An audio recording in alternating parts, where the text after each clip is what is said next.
بسم اللہ الرحمن الرحیم۔ السلام علیکم ناظرین، آپ دیکھ رہے ہیں نیوز نیٹ ورک۔ آج کی سب سے پہلی خبر ہے وہ گیلپ سروے کے متعلق ہے۔ یہ سروے تحریک انصاف کی 3 سالہ پرفارمنس پر کیا گیا تھا اور لوگوں کی رائے معلوم کرنے کی کوشش کی گئی تھی کہ وہ عمران خان حکومت سے کتنا مطمئن ہیں۔ یہ سروے تقریباً 100 اضلاع میں کیا گیا۔ اس سروے کے مطابق 48% لوگوں نے یہ کہا کہ وہ اس حکومت سے مطمئن ہیں، 45% لوگوں نے یہ کہا کہ وہ عمران خان صاحب کی حکومت سے غیر مطمئن ہیں، یعنی کہ اس میں 3% کا مارجن حکومت کو ملا ہے۔ باقی تقریباً لوگوں نے برابر ہی رائے دی ہے۔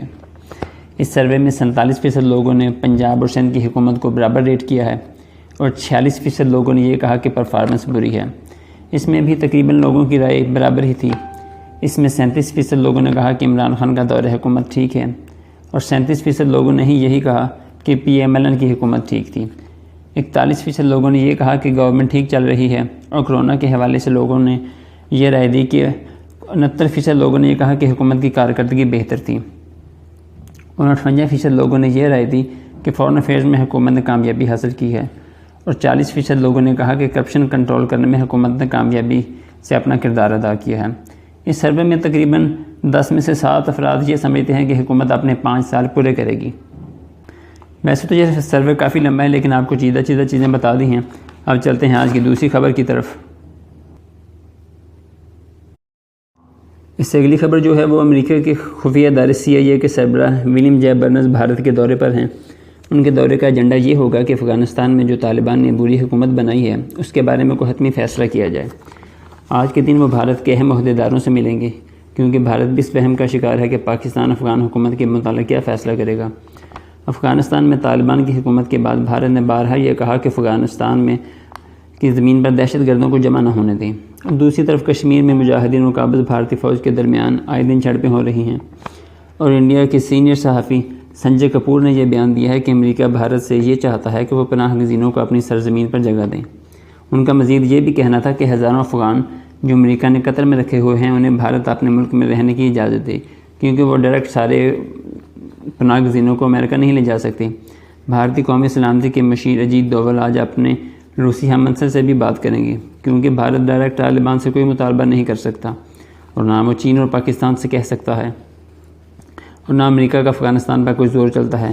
تو آخری امید بھارت کے پاس جو بچتی ہے وہ صرف روس ہے کیونکہ گزشتہ ہفتے بھارتی خارجہ سیکرٹری نے واشنگٹن کا دورہ کیا کہ شاید کسی طرح طالبان سے بات ہو جائے، مگر 3 دن کا یہ دورہ بھی ناکام رہا۔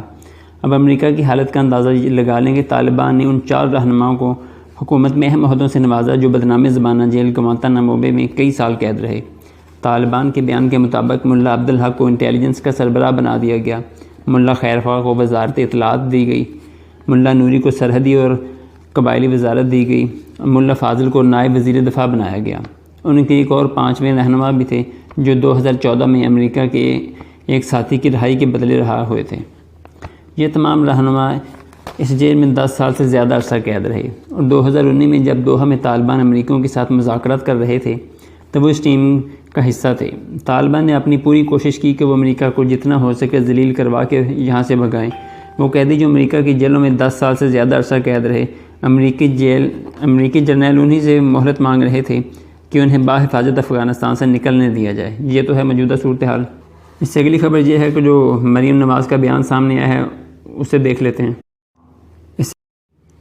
بیان کچھ اس طرح ہے کہ افغانستان میں پاکستان مداخلت کر رہا ہے، پاکستان افغان عوام کی رائے کا احترام نہیں کرتا۔